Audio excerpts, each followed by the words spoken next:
ನಮಸ್ಕಾರ ರಿವ್ಯೂ ಚಾನೆಲ್ಗೆ ಸ್ವಾಗತ. ನಾನು ಸೌಖ್ಯ ಗಾಂವ್ಕರ್. ಅತಿ ದೊಡ್ಡ ಸೀಕ್ರೆಟ್ ಒಂದನ್ನ ಸಿಡಿಸೇ ಬಿಟ್ರ ಮುಖ್ಯಮಂತ್ರಿ ಸಿದ್ದರಾಮಯ್ಯನವರು ಸಿಎಂ ಕುರ್ಚಿಗೆ ಸಂಬಂಧಪಟ್ಟಂತೆ.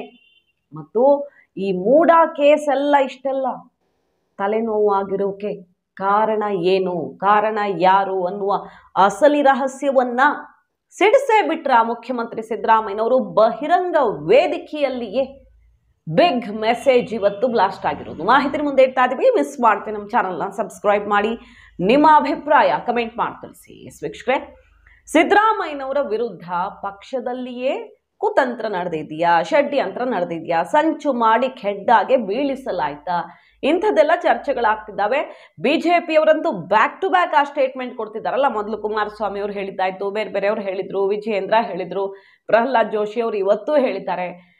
ನಮಗೆ ಬರೀ ಮೂಡಾ ಮತ್ತೆ ಈ ಸೈಟ್ ವಿಚಾರದಷ್ಟೇ ಅಲ್ಲ, ವಾಲ್ಮೀಕಿ ಕೇಸ್ನ ದಾಖಲೆಗಳು ಕೂಡ ಎಲ್ಲಿಂದ ಬಂತು, ನಮ್ಮ ಹೋರಾಟಕ್ಕೆ ಎಲ್ಲಿ ಬಲ ಸಿಕ್ತು ಅಂದ್ರೆ ಆಲ್ರೆಡಿ ಅವ್ರ ಪಕ್ಷದವರೇ ಹೊರಗಡೆ ತೆಗೆದು ಬಿಡ್ತಿದ್ದಾರಲ್ಲ. ಹಾಗಾಗಿ ಸಹಜವಾಗಿ ನಾವು ಎತ್ಕೊಳ್ಬೇಕಾಯ್ತಲ್ಲ ಅನ್ನೋ ರೀತಿಯಲ್ಲಿ ಬಿಜೆಪಿಯವರು ಮಾತಾಡ್ತಿರೋದು. ಕೇಂದ್ರ ಸಚಿವರೇ ಈ ಮಾತು ಹೇಳ್ತಿದ್ದಾರೆ, ಅಲ್ಲಿಂದಾನೇ ಬಂದಿರೋದು ಎರಡೂ ಕೇಸ್ತು ಅಂತ.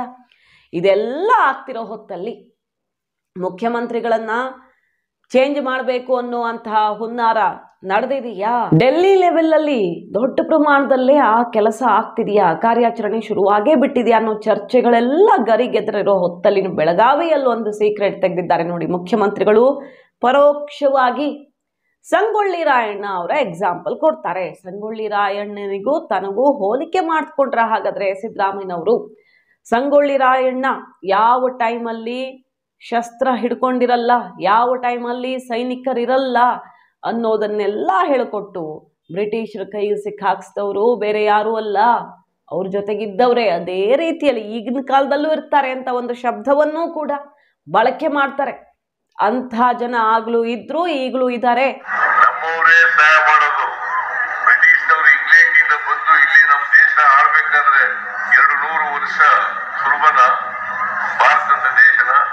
ನಮ್ಮವರೇ ತಾಯಿ ಗಂಡ್ರು ಇದಾರಲ್ಲ, ಹಿಡ್ಕೊಟ್ಬಿಡ್ತಾರೆ.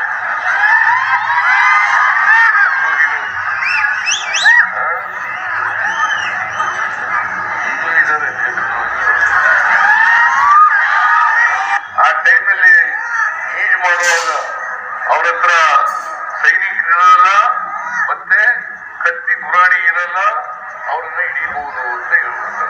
ಅಧಿಕಾರದಿಂದ ಕೆಳಗೆ ಇಳಿಸ್ಬೇಕು.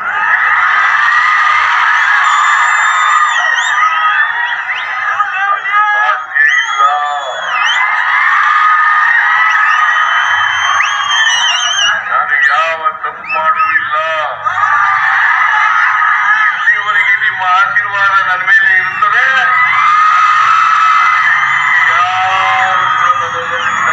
ಅಂಥವ್ರಿಂದಾನೇ ಇಲ್ಲ ಇಷ್ಟೆಲ್ಲ ಸಮಸ್ಯೆ ಆಗೋದು, ಇಲ್ಲ ಬ್ರಿಟಿಷರು ಬಂದು ಇಲ್ಲಿ ಆಳೋಕಾಗ್ತಿತ್ತ ಅಂತ ಸಂಗೊಳ್ಳಿ ರಾಯಣ್ಣನ ಕಥೆಯನ್ನು ಹೇಳ್ತಾರೆ. ಅದಾದ ಸ್ವಲ್ಪ ಹೊತ್ತಲ್ಲಿ ನನ್ನನ್ನು ಮುಖ್ಯಮಂತ್ರಿ ಕುರ್ಚಿಯಿಂದ ಇಳಿಸ್ಬೇಕು ಅಂತ ಪಾಪ ಬಹಳ ಪ್ರಯತ್ನ ಪಟ್ಟರು. ಅವ್ರು ಯಾರೂ ಗೊತ್ತಿಲ್ಲ, ನಮ್ಮವರೇ ಅಂತ ಆ ಎಕ್ಸಾಂಪಲ್ ಅಲ್ಲಿ ಹೇಳಿರ್ತಾರೆ. ಅದಾದ ಬಳಿಕ ತುಂಬಾ ಪ್ರಯತ್ನ ಪಟ್ಟಿದ್ದಾರೆ, ಅದಾಗಲ್ಲ, ಅಹಿಂದ ಬಲ ನನ್ನ ಜೊತೆಗಿರೋ ತನಕ, ನೀವು ನನ್ನ ಜೊತೆಗಿರೋ ತನಕ, ಜನರ ಆಶೀರ್ವಾದ ಇರೋ ತನಕ ಆಗಲ್ಲ ಅನ್ನುವ ಪರೋಕ್ಷ ಸಂದೇಶವನ್ನ, ಪರೋಕ್ಷ ಅನ್ನೋಕ್ಕೂ ಆಗಲ್ಲ, ಇದನ್ನ ಒಂದ್ ರೀತಿಯಲ್ಲಿ ನೇರ ಸಂದೇಶವನ್ನೇ ಕೊಟ್ಟಂಗೆ ಕಾಣಿಸ್ತಾ ಇದೆ. ಆ ಮೂಲಕ ಸ್ವಪಕ್ಷೀಯರೇ ತನ್ನ ವಿರುದ್ಧ, ಗೊತ್ತಿರುವವರೇ ಎಲ್ಲ ಗೊತ್ತಿರೋರೇ ತನ್ನ ವಿರುದ್ಧ ಸಂಚು ರೂಪಿಸಿದ್ರು ಅನ್ನುವ ಚಾಟಿ ಏಟನ್ನ ಕೊಟ್ರ. ಇದು ಈಗ ಅವರ ಮಾತಿಗ ಕುತೂಹಲಕ್ಕೆ ಕಾರಣ ಆಗಿದೆ. ಬಹಿರಂಗ ವೇದಿಕೆಯಲ್ಲಿ ಕೆಲವು ರಹಸ್ಯಗಳನ್ನ ಜನರ ಮುಂದೆ ಹಂಚಿಕೊಂಡಂಗೆ ಕಾಣಿಸ್ತಾ ಇದೆ ಮುಖ್ಯಮಂತ್ರಿ ಸಿದ್ದರಾಮಯ್ಯನವರು. ಯಾಕಂದ್ರೆ ಮೂಡಾ ಕೇಸ್ ಇದೇನು ನಡೆದೇ ಇಲ್ವಾ ಇದುವರೆಗೆ ಅಕ್ರಮ? ಮೂಡಾ ಅಕ್ರಮ ಪ್ರತಿ ಸರ್ಕಾರದ ಅವಧಿಯಲ್ಲೂ ನಡ್ಕೊಂಡು ಬಂದಿದೆ ಅನ್ನೋದನ್ನ ಸ್ವತಃ ಬಿಜೆಪಿಗರು ಒಪ್ಕೊಳ್ತಿದ್ದಾರಲ್ಲ. ಶೋಭಾ ಕರಂದ್ಲಾಜೆ ಅವ್ರದ್ದೊಂದು ಮಾತು ವೈರಲ್ ಆಗಿಲ್ವಾ? ಎಲ್ಲಾರ್ದು ಇದೆ, ಅಲ್ಲಿ ಬಿಜೆಪಿ ಅವ್ರದ್ದು ಇದೆ, JDS ಅವ್ರದ್ದು ಇದೆ, ಕಾಂಗ್ರೆಸ್ನವ್ರದ್ದು ಇದೆ, ಅದೇನೋ ಹೊಸದಲ್ಲ ಅಂತ. ಇದು ಬಿಜೆಪಿ ಅವ್ರಿಗೂ ಗೊತ್ತಿರೋದೇ ಸತ್ಯ. ಆದ್ರೆ ಈಗ ಸಿದ್ದರಾಮಯ್ಯನವರ ವಿರುದ್ಧ ದಾಖಲೆಗಳು ಬಹಳ ಪ್ರಬಲವಾಗಿ ಎಲ್ಲ ಒಂದಕ್ಕೊಂದು ಕೂಡ್ತಾ ಇದೆಯಲ್ಲ. ಸಿಎಂ ಕುರ್ಚಿ ಅಲುಗಾಡಿಸೋ ಮಟ್ಟಕ್ಕೆ ಹೋಗಬಹುದು. ಕೋರ್ಟಲ್ಲಿ ಏನಾಗುತ್ತೆ, ಪ್ರಾಸಿಕ್ಯೂಷನ್ ಅನುಮತಿ ಅನ್ನೋದೆಲ್ಲ ಬಹಳ ಮಹತ್ವದ ಘಟ್ಟದಲ್ಲಿರೋ ಹೊತ್ತಲ್ಲೀಗ ಮುಖ್ಯಮಂತ್ರಿಗಳು ಇಂಥದ್ದೊಂದು ರಹಸ್ಯವನ್ನು ತೆರೆದಿಟ್ರ. ಸಂಗೊಳ್ಳಿ ರಾಯಣ್ಣ ಸಂಕಷ್ಟದಲ್ಲಿ ಸಿಕ್ಕಾಕೊಂಡಿದ್ದು ಹೇಗೆ ಮತ್ತು ಯಾರಿಂದ ಅಂಥವರು ಈಗಲೂ ಇದ್ದಾರೆ ಅಂತ ಹೇಳುವ ಮೂಲಕ ಸಿದ್ದರಾಮಯ್ಯನವರು ಏನೋ ಒಂದು ದೊಡ್ಡ ಹಿಂಟ್ ಕೊಟ್ಟಂಗೆ ಕಾಣಿಸ್ತಾ ಇದೆ. ಮತ್ತು ಹೈಕಮಾಂಡ್ ಮಟ್ಟದಲ್ಲೂ ಸ್ವಪಕ್ಷೀಯರ ಷಡ್ಯಂತ್ರ ನಡೀತಿದೆ ಅಂತ ಒಂದು ರಿಪೋರ್ಟ್ ಕಾರ್ಡ್ ಇಟ್ಟು ಬಂದಿದ್ದಾರೆ ಅನ್ನೋದ್ರ ಸುದ್ದಿಯನ್ನು ನೀವು ನೋಡೇ ಇರ್ತೀರ. ಸಿದ್ದರಾಮಯ್ಯನವರು ಆ ಬಗ್ಗೆ ಚರ್ಚೆ ಮಾಡಿದ್ದಾರೆ ಅಂತೆಲ್ಲ ವರದಿಗಳು ಬಂದ್ವು. ಸೊ ಮುಖ್ಯಮಂತ್ರಿಗಳಿಗೆ ಪಕ್ಕಾ ರಿಪೋರ್ಟ್ ಸಿಕ್ಕಿದ್ಯಾ? ಯಾರದ್ದೋ ಸಂಚು ನಡೀತಾ ಇದೆ ಸ್ವಪಕ್ಷದಲ್ಲೇ ಕುರ್ಚಿಯ ಮೇಲೆ ಕಣ್ಣಿಟ್ಟವರಿಂದ ಅಂತ ಕಾದ್ ನೋಡ್ಬೇಕು.